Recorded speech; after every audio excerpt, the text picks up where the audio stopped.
ಓಂ ನಮಃ ಶಿವಾಯ್. ಭಾರತ್ ಮಾತಾ ಶಿವಶಕ್ತಿ ಅವತಾರ್. ಪಿತಾಶ್ರೀ ಬ್ರಹ್ಮ ಬಾಬಾರವರ ವಾಣಿ. ಓಂ. ಪಿತಾಶ್ರೀ ಶಿವ ತಂದೆಯ ನೆನಪಿದೆಯೇ? ಮುರಳಿಯ ದಿನಾಂಕ 19/8/2026.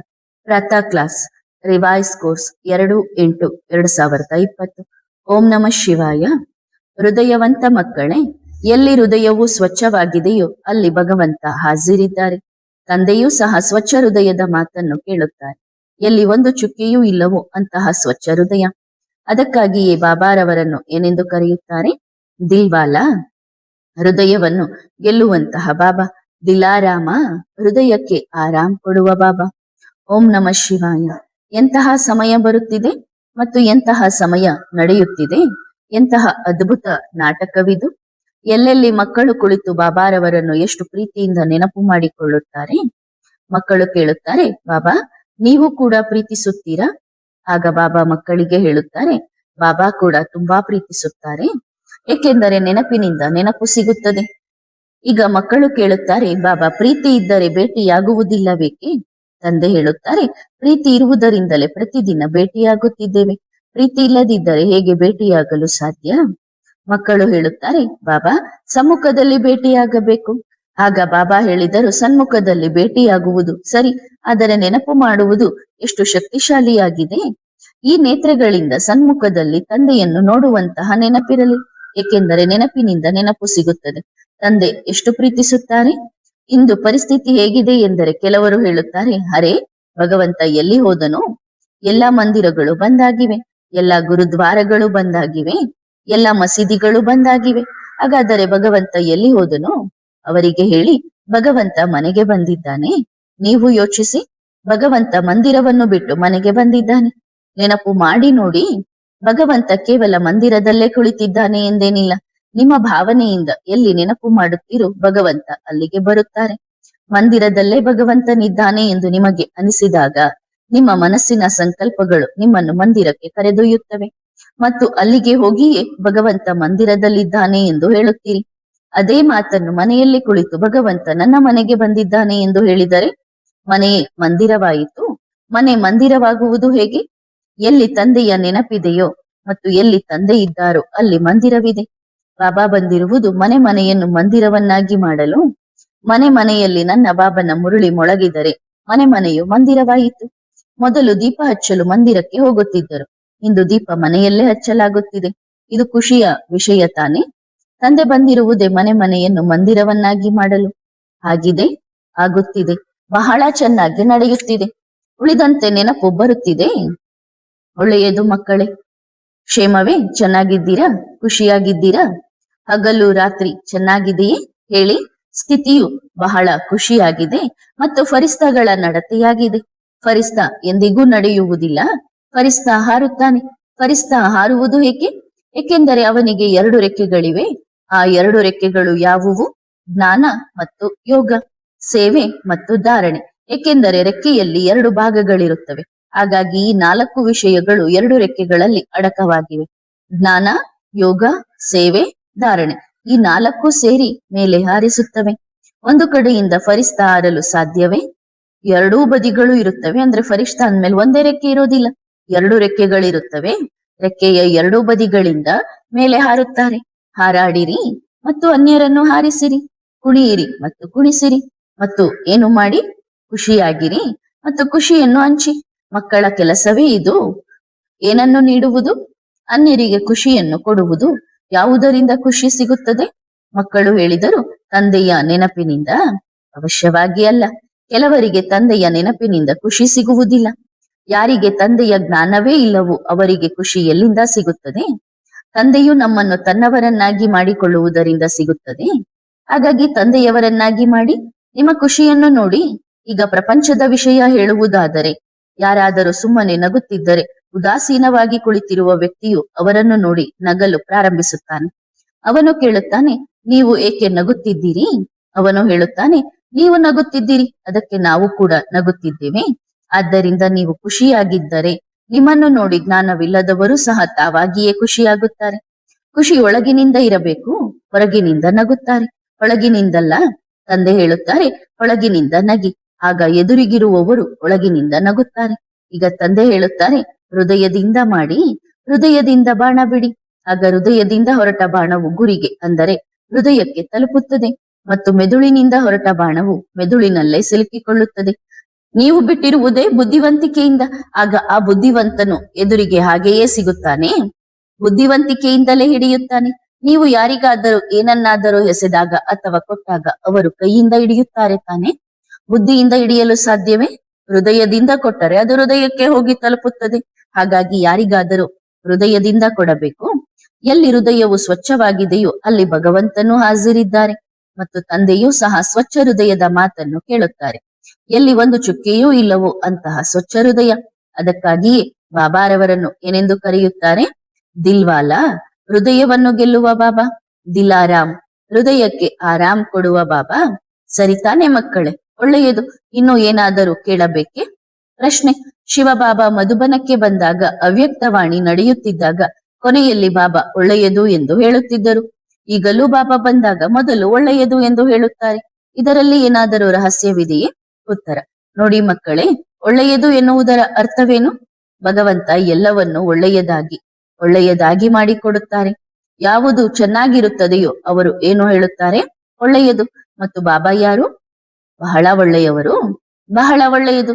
ಹಾಗಾಗಿ ಬಂದ ತಕ್ಷಣ ಏನು ಹೇಳುತ್ತಾರೆ? ಒಳ್ಳೆಯದು. ಏಕೆಂದರೆ ತಂದೆ ಎಷ್ಟು ಒಳ್ಳೆಯವರಾಗಿದ್ದಾರೆ ನೋಡಿ. ಮೊದಲೇ ಒಳ್ಳೆಯದು ಎಂದು ಏಕೆ ಹೇಳುತ್ತಾರೆ? ಏಕೆಂದರೆ ಆ ಒಳ್ಳೆಯವರು ನಮ್ಮನ್ನು ಒಳ್ಳೆಯವರನ್ನಾಗಿ ಮಾಡಲು ಬಂದಿದ್ದಾರೆ. ಆದ್ದರಿಂದ ಮೊದಲೇ ಒಳ್ಳೆಯದು. ಮಧುರಾತಿ ಮಧುರ ಮುದ್ದಿನ ಮಕ್ಕಳೇ, ಪ್ರೀತಿಯ ಮಕ್ಕಳೇ, ಹೃದಯ ರಾಮನ ಹೃದಯದ ಮೇಲೆ ರಾಜ್ಯವಾಳುವ ಮಕ್ಕಳೇ, ಬಾಬಾ ಭೇಟಿಯಾಗಲು ಬಂದಿದ್ದಾರೆ. ಸರಿತಾನೆ? ಕೆಲವು ಮಕ್ಕಳು ಯೋಚಿಸುತ್ತಿದ್ದರು, ಬಾಬಾ ಅಲ್ಲಿಗೆ ಬರುವುದಿಲ್ಲ. ಯಾವ ತಂದೆ ಬರುತ್ತಾರೆ? ಬ್ರಹ್ಮ ಬಾಬಾ.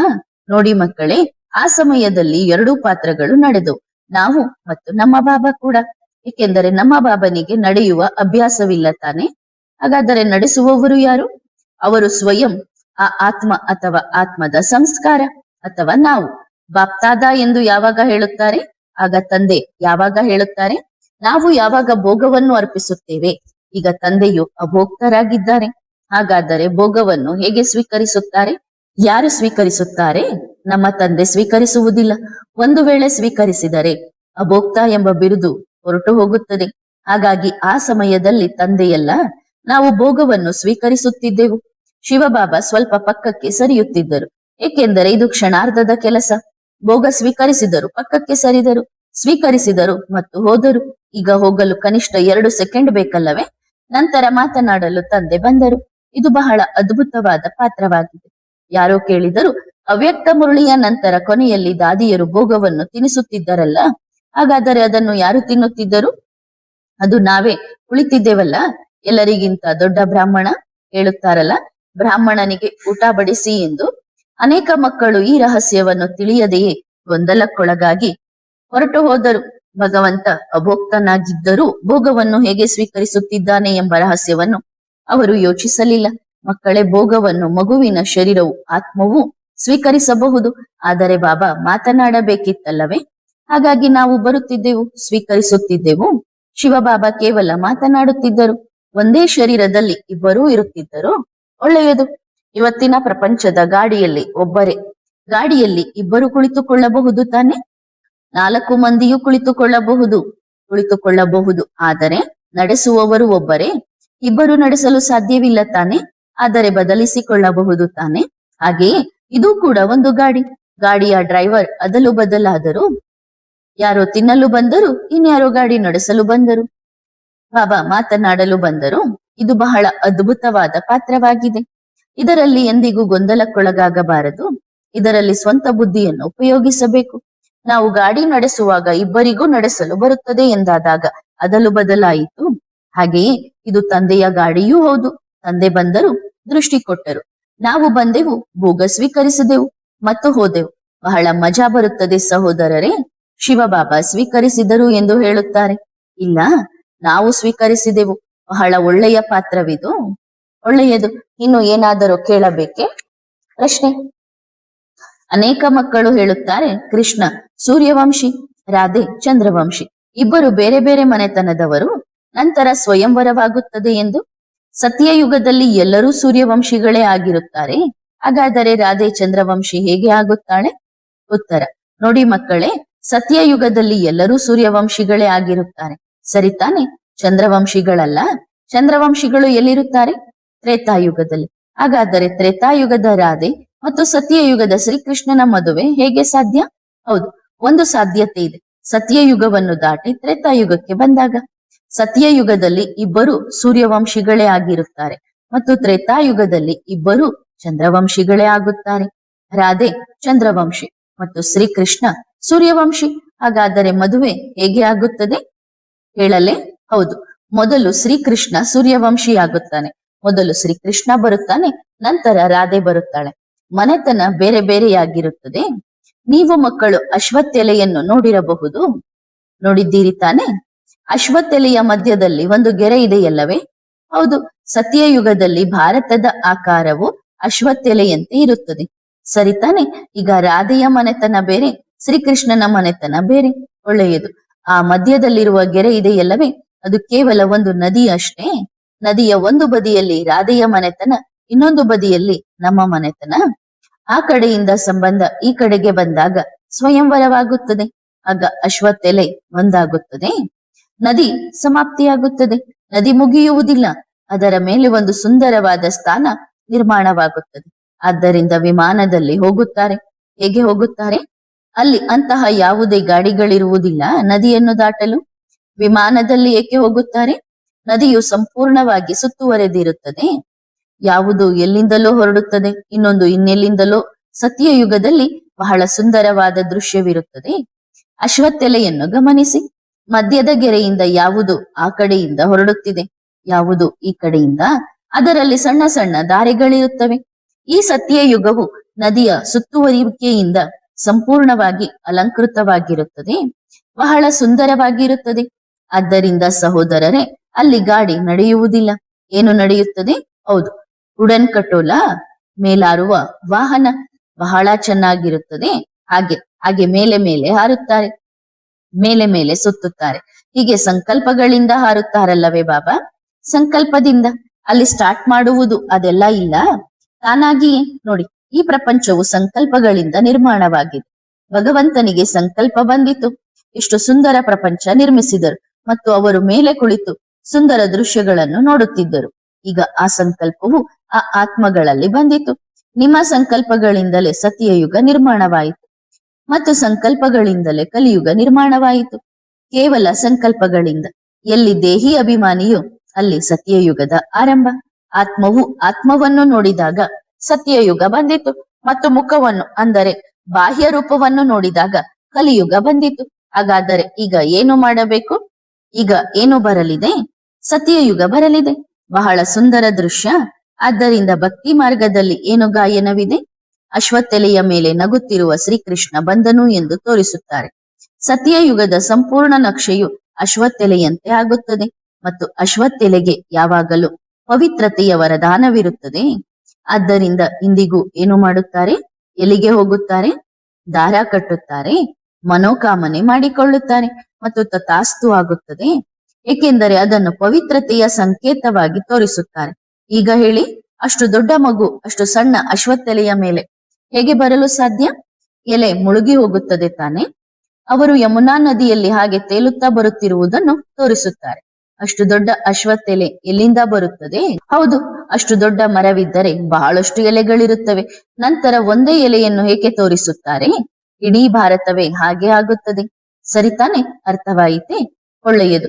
ಹಾಗಾಗಿ ಮಕ್ಕಳೇ, ಎರಡೂ ಮನೆತನಗಳು ಒಂದಾದಾಗ ಎಲ್ಲರೂ ಸೂರ್ಯವಂಶಿಗಳಾಗುತ್ತಾರೆ ಮತ್ತು ತ್ರೇತಾಯುಗದಲ್ಲಿ ಎಲ್ಲರೂ ಚಂದ್ರವಂಶಿಗಳಾಗುತ್ತಾರೆ.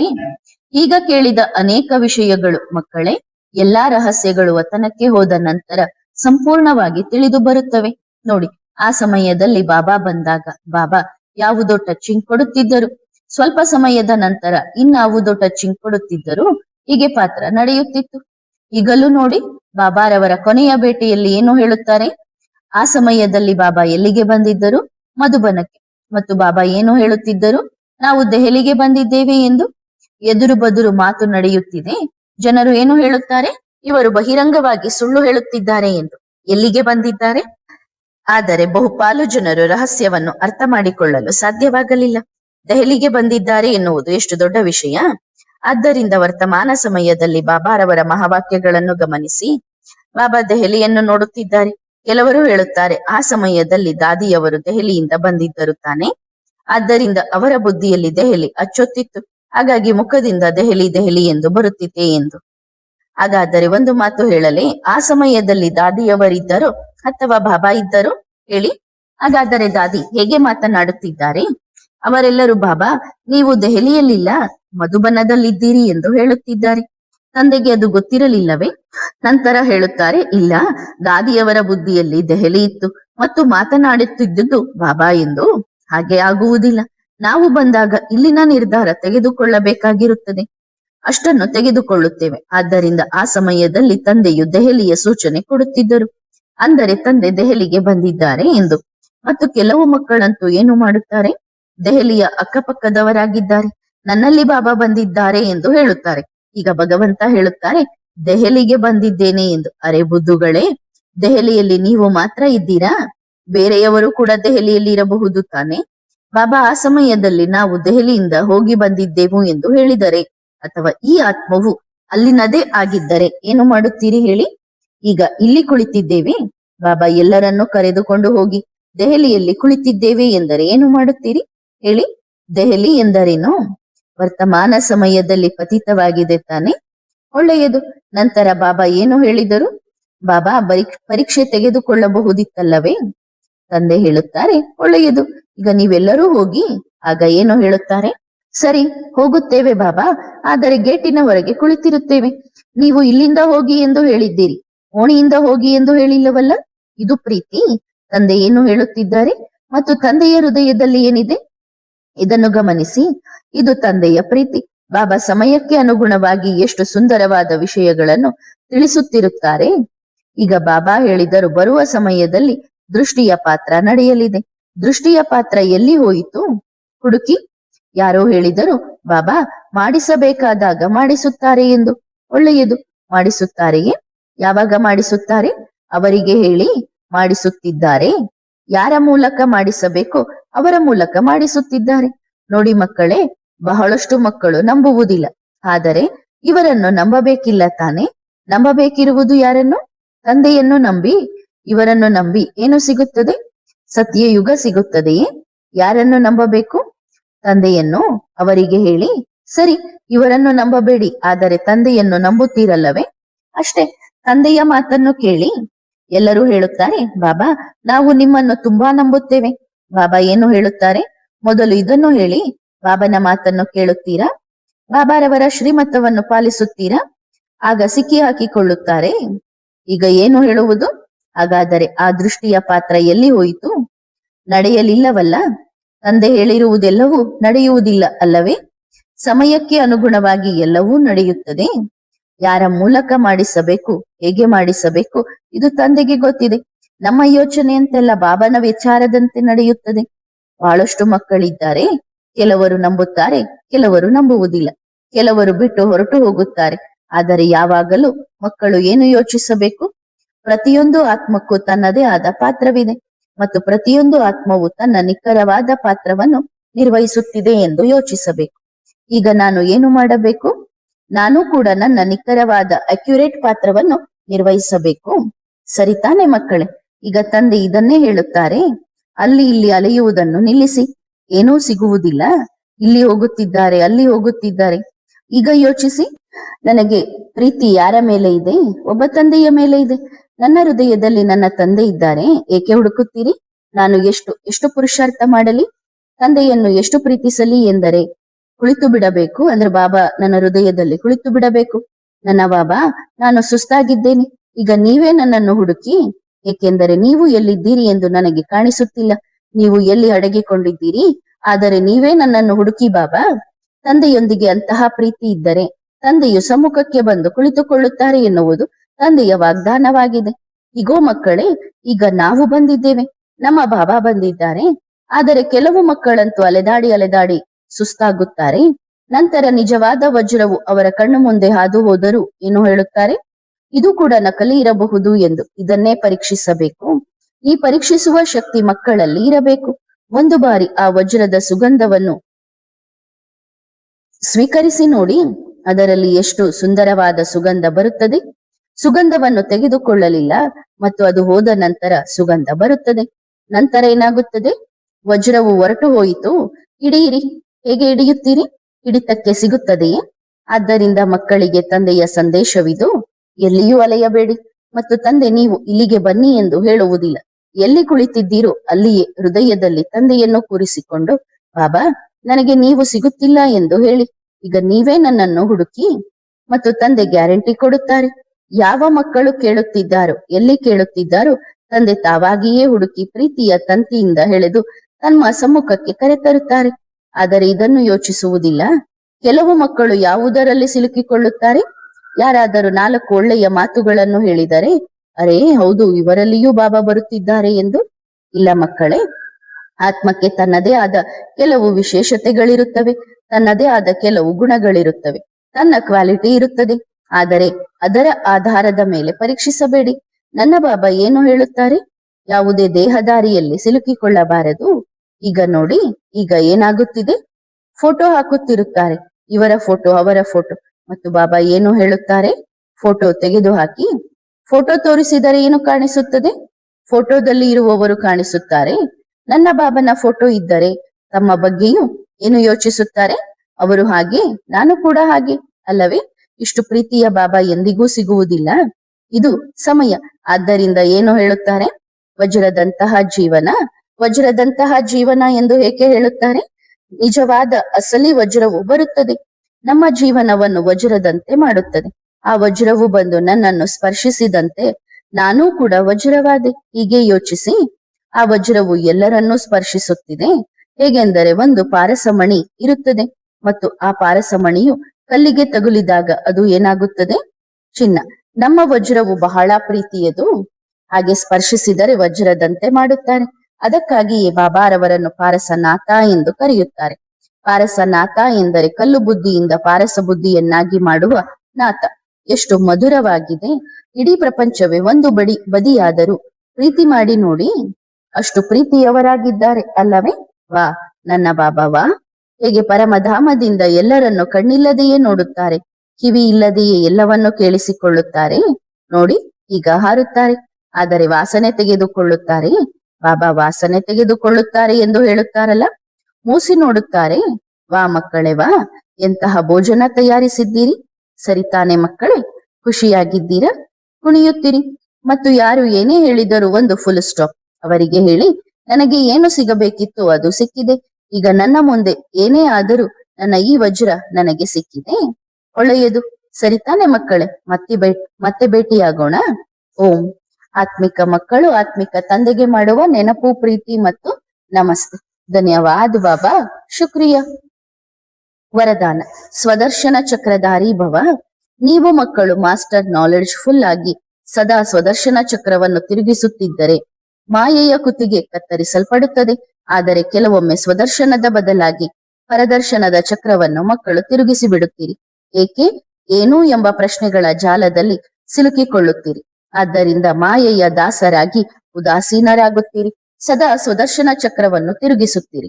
ಸದಾ ಯೋಗಯುಕ್ತ ಜೀವನ ಮುಕ್ತ ಚಕ್ರವರ್ತಿಯಾಗಿ ತಂದೆಯೊಂದಿಗೆ ವಿಶ್ವ ಕಲ್ಯಾಣದ ಸೇವೆಯಲ್ಲಿ ಚಕ್ರವನ್ನು ಹಾಕುತ್ತಿದ್ದರೆ ವಿಶ್ವ ಸೇವಾದಾರಿ ಚಕ್ರವರ್ತಿ ರಾಜರಾಗುವಿರಿ. ಒಳ್ಳೆಯದು. ಓಂ ನಮಃ ಶಿವಾಯ.